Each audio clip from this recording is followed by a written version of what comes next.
I'm Matt. I'm Shane, and you are about to listen to an excerpt from a Comic Movie Marks podcast. So if you like what you hear, make sure you hit that like button real hard, and make sure you subscribe to Comic Movie Marks. And always remember, if Trailer Trash can do it, anyone can do it. So now we're going to get into our reviews, our retro reviews. Our beautiful retro reviews. Of Captain America, the First Avenger. Woo! Yeah, we're going to start with that. Even though he wasn't the first Avenger, his movie was last, I think. It was. But the last Avenger. In the actual timeline, his was first, essentially. You're welcome. Fucking phenomenal. All right, so man, you're just like Jordan fades back, swish, and that's the game. Like you're just fucking nailing it, man. No further questions, Your Honor. Jordan fades back, swoosh, and that's the game. Nothing further, Your Honor. Oh. So, Captain America came out in 2011. As Matt said, it was the last one. We actually had 2 Iron Man movies at this point, and Thor, and then I think this was the 4th movie, was Captain America, First Avenger. It got 6.9 out of 10 on IMDb, 80% on Rotten Tomatoes, 3 out of 5 Common Sense. I have no idea what the fuck that is. Google users rated it 92%, so that's cool. Awesome. Hold on. I got some other stuff. Oh, awesome. Cool nose. Fuck yeah. Now I can only get Jim Carrey in my head now. Alright, so... Oh, man. So, Captain America, the First Avenger, the box office, the budget was $140 million, and it brought in a whopping $370 million. Worldwide? Woo. I guess so. I doubt it. There's no way. Hold on. Let me actually go into Box Office Mojo. That was just according to Google. Yeah, wow. 370 million worldwide. Okay, so that was... Who would have guessed Captain America is not very popular outside of America? Yes, if you actually want to know what the foreign the First Avenger gross is 193 million. Oh, well, so, that's well over half. It is 52.3%. Okay, so I guess he is more popular. From what I understand, in a lot of countries, they were calling him just the First Avenger. It was no Captain America. Ah, that would make sense. And they would dub it over when he says Captain America. They'd say the First Avenger, everyone. And oh, interesting. Apparently, that's what I understood at the time. Huh. But he's got a big old shield and you know, everything. Yeah. Okay, cool. The high flag. All right, so let's get into some pros and cons of the First Avenger. We have 2 movies we have to knock out, so yeah, let's knock those out. Let's knock it out. Real quick thing is actually when I was first watching this, it's been so long since I've watched it, and I started the movie up, and I'm watching them in the Arctic and shit, and like these dudes get out of this fucking Zamboni or some shit like that, and I'm like looking at this, I'm like, wait, did I fucking get the right movie? Like, because I'm so confused because I forgot how this movie fucking started, and I'm like, shit. So I had to back out of Amazon, go back and look, and like, yeah, Captain America, the First Avenger. This isn't like the bootleg version, right? Like Captain Salvador, the First Aventador. You know, I just want to make sure that I got the right version here. Because I really was confused by the beginning. I was so lost in the beginning. Holy shit, okay, so he comes out of the ice first? Well, I was like, yeah, well, that's the thing. I was like, we're in modern times, and what the fuck are they doing? Like, I forgot he was buried under ice and right. shit. I just completely forgot about all that. Yeah, or actually, both these movies, I don't remember a whole lot from. There was a lot, I was pretty surprised. This first one, I fucking don't remember anything. I have way more notes on the first one than I do the other one. Okay, interesting. Fucking a lot more. All right, perfect. So, not necessarily good or bad. One of the things that I did not realize is Bucky had a much bigger part in this than I really remember. I remember him more from Winter Soldier. Just again based on our friend Tommy and his outbursts in the theater, and then obviously from Civil War. So I didn't remember him actually having a pretty predominant part, but he does. He's in this a little bit more than just kind of in the beginning. That's what I remembered from that's what I remember originally was him just being in the beginning. So I thought that was interesting. The thing with Bucky, though, is I remembered that's about how much he was in. He saves him in the beginning from getting beat up. He's trying to hang out with him. and then Captain saves him from that building, and then he falls off the train.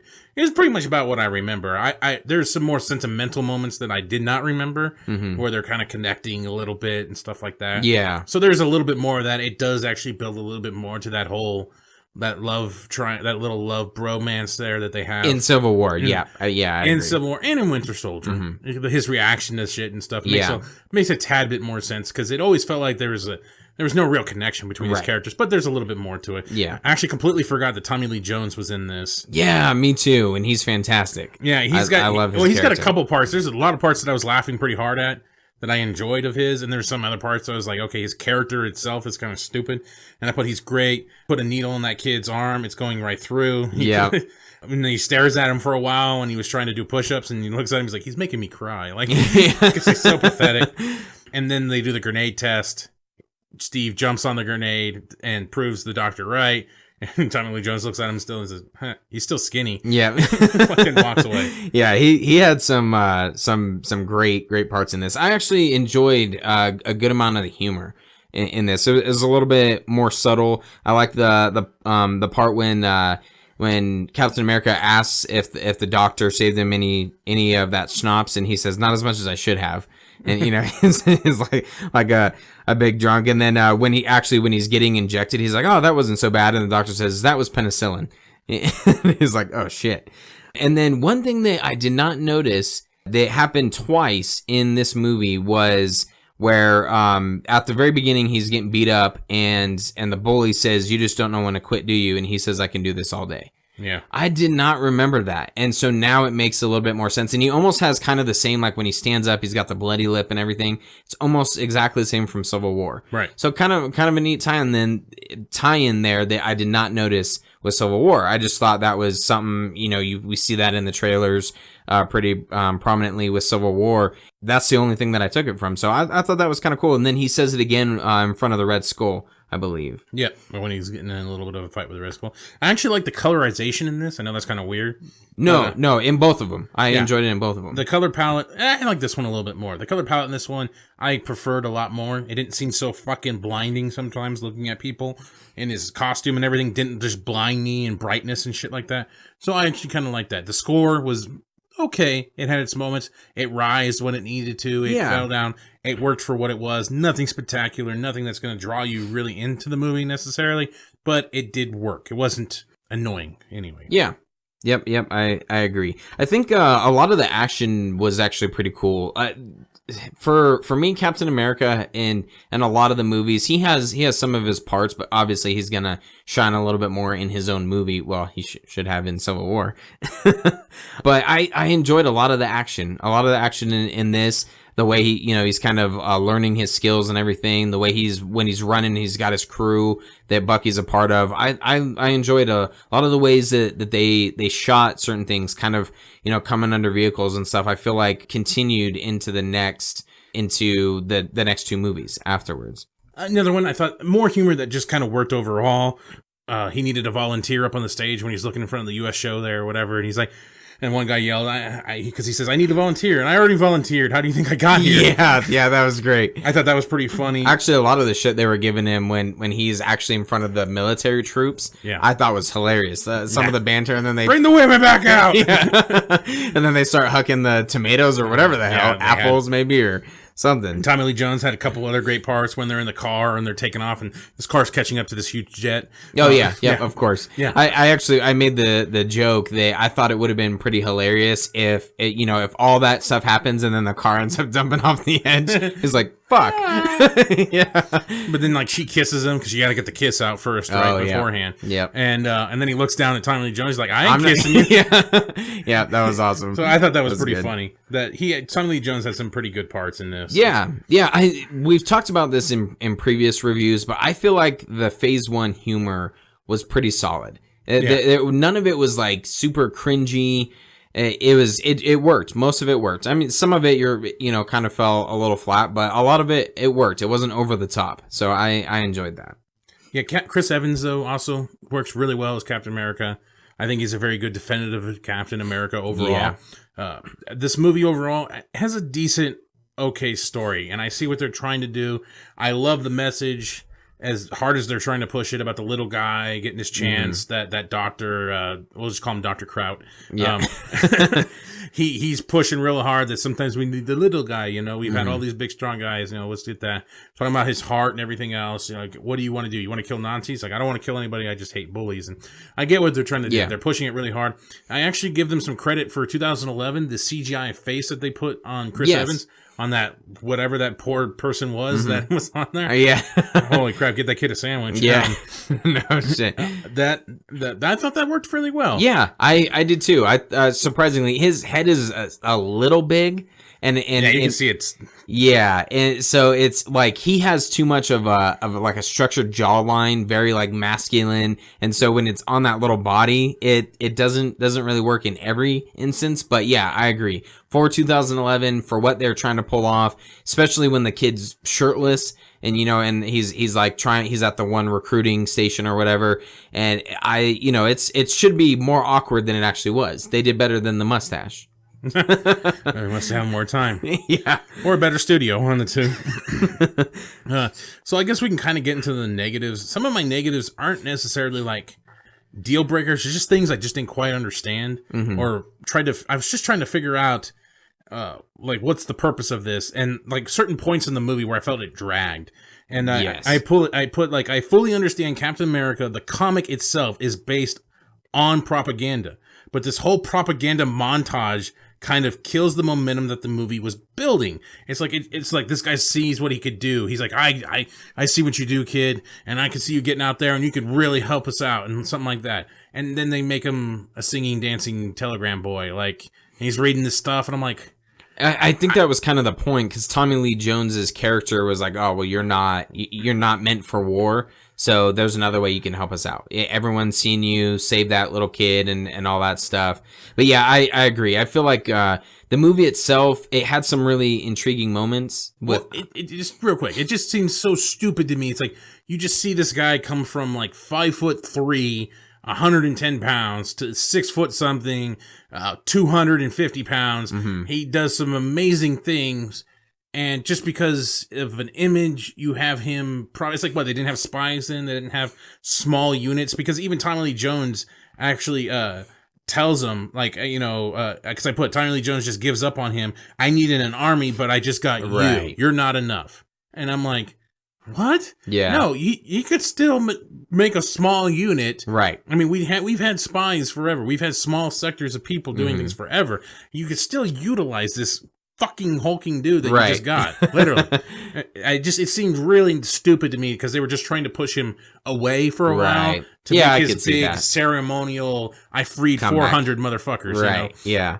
So it's just, that whole little thing got pushed, and then that propaganda dance off and everything and all that. I was like, man, that just really, that killed the message that they were kind of sending, because it was like, we need the little guy here. We need his help. And like, then they do this montage. It's like, okay, well, yeah, I understand the Captain America comic, the superhero itself is literally based on propaganda. That's why he was conceived.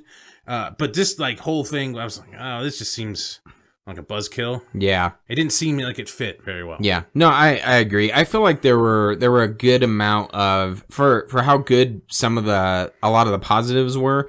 There were some definitely cheesy moments that it ultimately made this movie feel pretty generic. I didn't think Red Skull, as for what his motives were, I thought his motives were pretty badass. He creates Hydra and he's basically like, no, it's one of my favorite parts is when the Nazis come in and they're looking at the map of all the places that I guess the Red Skull's enemies are, and one of the guys says, well, Berlin's on this. And then boom, he gets vaporized. And basically, they were a part of the Nazi army, and no, he now has God's power. I think that's a really cool concept. I just didn't really care for him. I thought he was kind of a generic villain that at some of the parts brought down the movie a little bit. Right. Made it just a little more bland and kind of just a generic, when they're pumping out all these superhero movies, I can see why this one just was pretty normal run-of-the-mill type superhero movie. One of my big problems that I do remember from the first time I actually watched this was the action scenes. Ultimately, that big whole thing where the Howling Commandos are going full force, taking down all these Hydra bases and everything else, becomes a montage. Yeah. And I literally put like the action scenes felt like they were made for a trailer, and they were supposed to go out and do a lot longer, and someone's like, fuck it. So they just left that little compact trailer montage of action scenes. Right. And that's what they put in the movie. Like, that's what it felt like, because it was just so random and just so short. It had these one moments and stuff like that. It's just, it's kind of weird. It's like, out of this movie, how long it is, it's only 2 hours. Mm-hmm. But the action scenes in Captain America is what the big World War II, that's what you shorten up. Yeah. There's all that. Yeah. All the action scenes. Well, they have to build like a love interest, and there's all these like love interest I didn't like. Yeah. There was some stuff that kind of fell a little flat for how, like I said, how attempted murder. She tried to shoot him when he had the shield. Right. Yeah. So funny. Yeah. Oh, and then their jaws are dropped and like, what a woman. Oh, they don't say that, but that's basically what Stark and Chris Evans look like. Oh my god! Yeah, I thought the inception of just the shield was kind of unique. Based on all the different iterations that Stark had.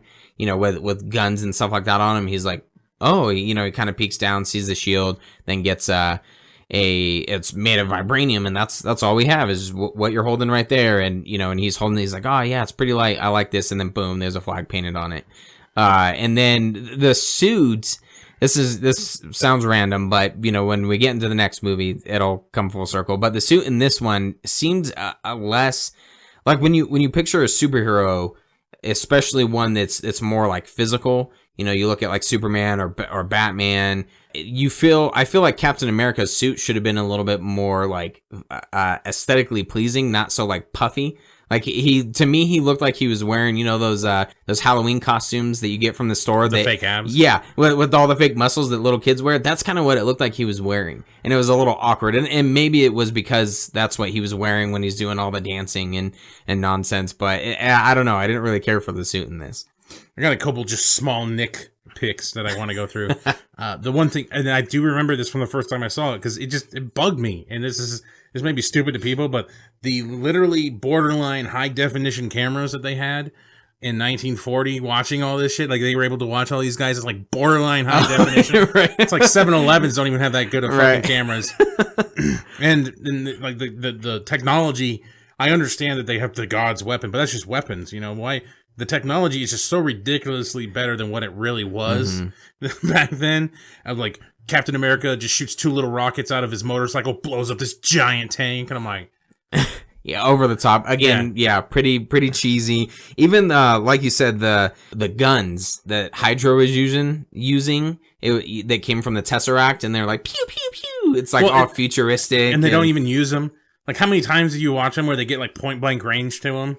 They walk up to Captain America so he can beat him up and shit and fight him. Yep. Everyone else around Captain America is getting like vaporized, and then he's just running through like, he's got the cheat code.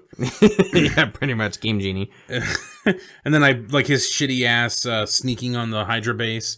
I was like, those fucking goggles on their faces must kill their peripheral vision. The fuck is going on? Like, he's like literally in front of like half these people. Like, they're just standing there to the side. Like, if they have any peripheral vision, like, they can see this dude in red, white, and blue, just fucking standing there. It was like, okay. Those scenes were pretty sweet, but yeah, I get what you're saying. I liked the choreography. I think is what worked. I think the fight choreography overall was better in this one, actually, than when we get to Captain America. I actually think this is better because of an issue I have with Captain America. I'll get to it, but with Captain America or Civil War, like his fight scenes and stuff, I thought looked better in this one than they did in what's that other one? Winter Soldier. Yeah, okay. You kept saying Captain America. I was like, this is Captain America. Yeah, all of them. Captain America. The Captain America and the Captain America exactly. and the Captain America. The one part at the beginning where he's running down the taxi cab and he just figures out his powers. I thought that was so cheesy because there's literally one yellow cab in all of New York City. And he can see it. He peeks through some buildings. Boom, there's a yellow cab. Oh yeah. I thought it would have been pretty funny had he got like led into the wrong direction, because there should be a lot more bright ass yellow cabs. And then there was another part where I think it's at the same part where the guy, like the taxi cab gets like blown up and it kind of like rolls and he just gets up no problem and starts running like he's a super soldier or something. He survives a lot. Just again, more nitpicks. For some reason, the chick, I forgot her name now. Shit. Peggy or yeah. something like that. Yeah, she comes down into this bar with all these motherfuckers in this like hot red dress just to tell Steve that she has stuff for him at the thing. It's like, what the fuck? Yeah. It's just, so everybody can stop and pause. It's just it's way stupid and way over the top. And then one thing that made me laugh was like, why did the bombs have names written on them? New York, Chicago, all that shit. It just made me laugh. I was like, why? Yeah, you know what that reminded me of was kind of like the first Superman movie. And I think something like that happens where Lex Luthor's like when he's launching off the things, you know. Anyways, that's kind of what it reminded me of. Very cheesy. Then the Tesseract, it can't be like the Red Skull's holding the Tesseract and it's like melting his hand and shit and stuff like that. And I'm like, and it melts through the plane and everything. It just burns through it. Then I remembered Avengers where Dick Fury in the beginning just grabs it and put it in the suitcase and like nothing fucking happens. Yeah, just made me laugh. No, consistently. And then he's talking about how the plane is on autopilot and it's heading to New York. And she's like, we got time to figure it out. Well, right now I'm in the middle of nowhere. I'm going to put it down. And he starts dive bombing it. And I put, so he can dive bomb the plane, but he can't just make it fly around in fucking circles for a little bit to figure out what the fuck's going on.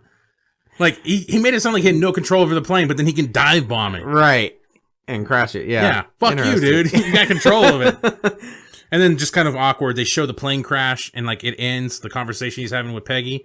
And then, like, immediately afterwards, it shows, like, somewhere in Britain, they're waving Britain flags, like, da da da da da da da. And I just said, that's awkward symbolism right there. I mean, they're celebrating the end of the war, but it was just, like, right after, apparently, he dies. Right. They showed all these people with fucking British flags. Da, da, yeah, da, good, yeah, good da, point. Fuck you and your revolution. Pip pip, we want our tea back, bitch. All right, let's give scores unless you got anything else. All right, no, that was pretty much it. Just to kind of summarize, I enjoyed this movie. You know, it's pretty standard, run of the mill. Not too crazy, like nothing that I would shit on. There are definitely some cheesy moments. Nothing, unfortunately, that stood out too much. So I'm going to give it a 3.0. Okay. Real quick, one thing I want to throw back out there. More. When he was getting booed off stage by the soldiers and everything, he goes back there and Peggy's talking to him. He's like, oh, I need to learn to improvise because usually my crowd is, 12, and he's talking about the kids are 12 usually that he's in front of. And I was like, and the MCU and Disney took that shit seriously because that's all their movies are made to for people that are 12. That's nice. How they improvised. Anyway. Last jab at Marvel, just before that. So, I thought this was a borderline middle of the road level movie. It had some good meaning to it. I like the Steve progressing. He's a small guy, blah blah blah. The underdog. We've heard the story before. The montages were random at some point. Anyway, I thought it was a decent movie. I give it a 3 out of 5 marks. So cool. I thought it was good middle ground one. Good thing leading right up into Avenger. Congratulations, you made it to the end of the video. You're one of very few to make it to the end. Yes, thank you very much. Make sure you hit that like button and subscribe to Comic Movie Marks Podcast and hit the notification bell. All these fucking YouTube channels say this shit, so I'm going to say it now. Yes, it's perfect. And if you want to hear our full podcast, you can check out our podcast on iTunes or any other podcast subscription service. Make sure you subscribe. Thanks again. Yo!